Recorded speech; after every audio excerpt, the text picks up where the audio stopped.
2009 का एक ऐसा केस जिसने पूरे भारत को शर्मसार कर दिया था। उस समय जब वह घटना घटी थी तो लगभग सभी लोगों का दिल सहम गया था। सभी लोग रोने पर मजबूर हो गए थे क्योंकि 2009 के उस दिन एक महिला के साथ ही इतनी खौफनाक हैवानियत हुई थी जिसकी कल्पना कोई इंसान सपने में भी नहीं कर सकता है। उस समय सभी महिलाओं को सिर्फ यही डर सताने लगा था कि हम लोग भारत में सुरक्षित नहीं हैं। पुणे में एक औरत रहती थी जिसका नाम था नैना पुजारी। नैना पुजारी एक शादीशुदा औरत थी और उसके पति का नाम था अभिजीत, जिसके साथ उसने लव मैरिज किया था क्योंकि दोनों एक दूसरे से बहुत ज्यादा प्यार करते थे। नैना काफी सिंपल और सीधी सादी औरत थी। सभी के साथ अच्छे तरीके से पेश आती थी। नैना एक सॉफ्टवेयर इंजीनियर थी और पुणे की सॉफ्टवेयर कंपनी में नौकरी करती थी। वो कंपनी उसके घर से दूर थी तो इसलिए वहां पर नैना टैक्सी या बस से जाया करती थी। 7 अक्टूबर 2009 का दिन था। नैना रोज की तरह उस दिन भी अपने काम पर गई थी। शाम के 8 बज चुके थे, अब काफी देर हो चुकी थी। तो नैना ने सोचा कि अभिजीत को फोन करके बता दिया जाए कि मुझे घर आने में थोड़ा लेट होगा। नैना यह सब सोचने के बाद अपने पति अभिजीत को फोन करके कहती है कि मुझे घर पहुंचने में आज थोड़ा लेट होगा। वैसे तो मैं ऑफिस से बाहर निकल चुकी हूं, लेकिन फिर भी 8 बज चुके हैं और यहां से जाने में भी कुछ समय लगेगा, तो इसलिए आज काफी देर हो जाएगी। इतना कहकर फोन काट देती है। इसके बाद काफी देर हो जाती है, लगभग 2 से 3 घंटे बीत जाते हैं, लेकिन फिर भी नैना अभी तक घर नहीं पहुंचती है। इस वजह से अभिजीत थोड़ा घबरा जाता और नैना को फोन करता है, लेकिन नैना का फोन स्विच ऑफ आ रहा था। अभिजीत काफी परेशान हो जाता है। नैना की सभी सहेलियों को भी फोन करता है और उनसे पूछता है कि नैना आप लोगों के पास है क्या। सब कहती हैं कि हमारे साथ नहीं है। अभिजीत सभी लोगों से पता कर लेता है, लेकिन किसी को नैना की कोई जानकारी नहीं थी। इसके बाद अभिजीत और भी ज्यादा परेशान हो गया। आखिर नैना कहाँ चली गई? अभिजीत फौरन पुलिस स्टेशन जाकर रिपोर्ट लिखाता है। अब धीरे धीरे सारी रात खत्म हो चुकी थी और तारीख 7 अक्टूबर से 8 अक्टूबर हो गई थी। अभिजीत के घर उसके पास पड़ोस के लोग और यहाँ तक कि उसके सभी रिश्तेदार भी जुटने लगे थे। सभी लोग मिलकर नैना को खोजने की तमाम कोशिश करते हैं, लेकिन फिर भी उसका कोई पता नहीं चलता है।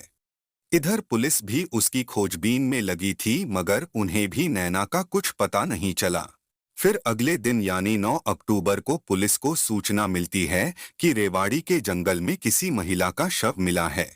यह सूचना पाते ही पुलिस मौके पर पहुंच जाती है और अपने साथ अभिजीत को भी लेकर जाती है, क्योंकि उन्हें शक था कि कहीं शव नैना का तो नहीं। रेवाड़ी के जंगल में पहुंचते अभिजीत शव को देखता है तो चिल्ला चिल्लाकर रोने लगता है, क्योंकि वह नैना ही थी। उसे देखकर यही लग रहा था कि पहले तो उसके साथ बहुत गलत काम किया गया होगा और फिर तब उसको मार दिया गया होगा। पुलिस उस कंपनी में जाती है जहां पर नैना काम करती थी। वहां पर सभी कर्मचारियों से पूछताछ करती है तो पता चलता है कि नैना ऑफिस से निकल गई थी और फिर उसके आगे क्या हुआ या कोई नहीं जानता। इसके बाद वहां पर लगे सभी सीसीटीवी फुटेज को चेक किया जाता है। दरअसल इस वीडियो में दिखता है कि उस दिन नैना किसी कार में बैठ रही थी। जब बहुत अच्छे तरीके से उस कार की जांच की जाती है तो पता चलता है कि वो कार रावत नाम के आदमी की है, जो कंपनी में गाड़ी चलाता था, जिस पर पहले से ही कई महिलाओं के साथ दुष्कर्म करने का केस दर्ज हुआ था। तो इसलिए पुलिस को तुरंत उस पर शक हो जाता है कि उसे ने ऐसा काम किया होगा। अब इसके बाद फौरन पुलिस उसको पकड़ लेती है। पहले तो वो मना करता है, उसने कुछ नहीं किया, लेकिन जब पुलिस सख्ती से पूछताछ करती है तो उसने बेहद हैरान कर देने वाली कहानी सुनाई और उस कहानी को सुनकर आपकी आंखों से आंसू आ जाएंगे। उस दिन जब नैना ऑफिस से निकली तो 8 बज चुके थे। नैना रोड पर जाकर किसी बस का इंतजार करने लगी। बस का इंतजार करते करते काफी देर हो जाती है, लेकिन फिर भी कोई बस नहीं आती है। तभी वहां पर रावत अपनी कार लेकर उसके पास पहुंचता है। उसके साथ दो लोग और भी थे, जिनका नाम महेश ठाकुर और विश्वास कदम था। वो भी उसी कंपनी में काम करते थे। कोई सुरक्षा गार्ड था तो कोई कंपनी में गाड़ी चलाता था। रावत नैना से कहता है कि मैडम आइए बैठिए, हम लोग आपको आपके घर तक छोड़ देंगे। क्योंकि ये लोग नैना की कंपनी के कर्मचारी थे तो इसलिए नैना उन पर शक नहीं करती है और उनकी कार में जाकर बैठ जाती है।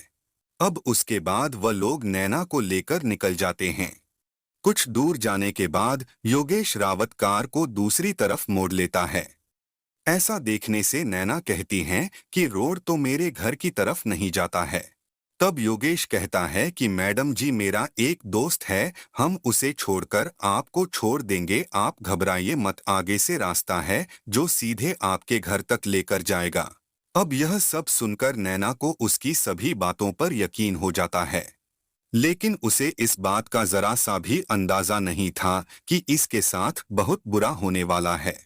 आगे जाने के बाद वह दोस्त भी कार में बैठ जाता है, जिसका नाम था राजेश चौधरी।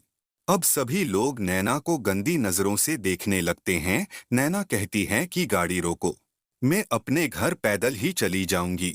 लेकिन वह सब कहते हैं कि मैडम गाड़ी तो नहीं रुकेगी, पहले हम लोग जो आपसे चाहते हैं उसे पूरा कर लेने दीजिए, तब उसके बाद आप अपने घर चली जाना। अब नैना यह सब सुनते ही इन सब का विरोध करने लगती है। इसके बाद उन सभी लोगों ने चलती कार में ही नैना के साथ बारी बारी से गलत काम किया।